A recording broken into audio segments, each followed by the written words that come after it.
রাজধানী জুড়ে ছিনতাই ও সশস্ত্র অপরাধের ঘটনা বেড়েই চলেছে। নগরবাসীর মনে তৈরি হয়েছে গভীর আতঙ্ক ও নিরাপত্তাহীনতা। নির্জন রাস্তায় পথচারী, রিকশাচালক ও রাইড শেয়ার ব্যবহার করে প্রায় ছিনতাইকারীদের শিকার হচ্ছেন নগরবাসী। গুলশান, মিরপুর, ধানমন্ডি ও মোহাম্মদপুরে একের পর এক ছিনতাই ও ডাকাতির ঘটনা ঘটছে, যা নিয়ে জনমনে আতঙ্ক বাড়ছে। গত কয়েক সপ্তাহে এমন বেশ কয়েকটি ঘটনা ঘটেছে শহর জুড়ে, যেখানে ছিনতাইকারীরা অস্ত্রের মুখে জিম্মি করে টাকা, স্বর্ণ, মোবাইল ফোন ও মূল্যবান জিনিসপত্র কেড়ে নিচ্ছে। এসব ঘটনায় আতঙ্কিত নগরবাসী প্রশ্ন তুলেছেন আইন শৃঙ্খলা রক্ষাকারী বাহিনীর ভূমিকা নিয়ে। অনেকেই অভিযোগ করেছেন, রাতের বেলা পুলিশের উপস্থিতি কম থাকায় অপরাধীরা নির্ভয়ে তাদের কার্যক্রম চালিয়ে যাচ্ছে।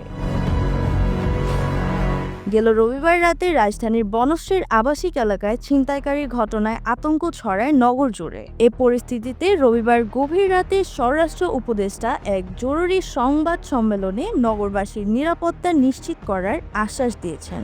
তিনি জানান, ছিনতাই ও সশস্ত্র অপরাধ রোধে বিশেষ অভিযান পরিচালনা করা হবে। এছাড়া রাজধানীর বিভিন্ন স্পটে সিসি ক্যামেরা স্থাপন, পুলিশের টহল বাড়ানো এবং অপরাধপ্রবণ এলাকায় চেকপোস্ট স্থাপনের পরিকল্পনা নেওয়া হয়েছে। এদিকে সারা দেশে আইন শৃঙ্খলা পরিস্থিতি নিয়ন্ত্রণে সেনা মোতায়েন জোরদার করা হয়েছে।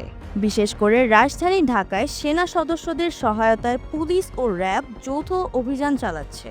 তবে নগরবাসীরা মনে করছেন, শুধু পরিকল্পনা নয়, বাস্তবায়নের মাধ্যমেই কেবল ফিরে পাওয়া যাবে নিরাপত্তা। তারা দ্রুত বিচার ও শাস্তি নিশ্চিত করার পাশাপাশি রাতের বেলা পুলিশের উপস্থিতি বাড়ানোর দাবি জানিয়েছেন। ঢাকা শহরে ছিনতাই ও সশস্ত্র অপরাধের ঘটনা নগরবাসীর জীবনকে বিপন্ন করে তুলেছে। আইন শৃঙ্খলা রক্ষাকারী বাহিনীর কঠোর পদক্ষেপ ও জনসচেতনতা বাড়ানোই পারে এই পরিস্থিতি থেকে উত্তরণের উপায়। নগরবাসীর আশা, দ্রুতই রাজধানীর রাত আবারও নিরাপদ হয়ে উঠবে।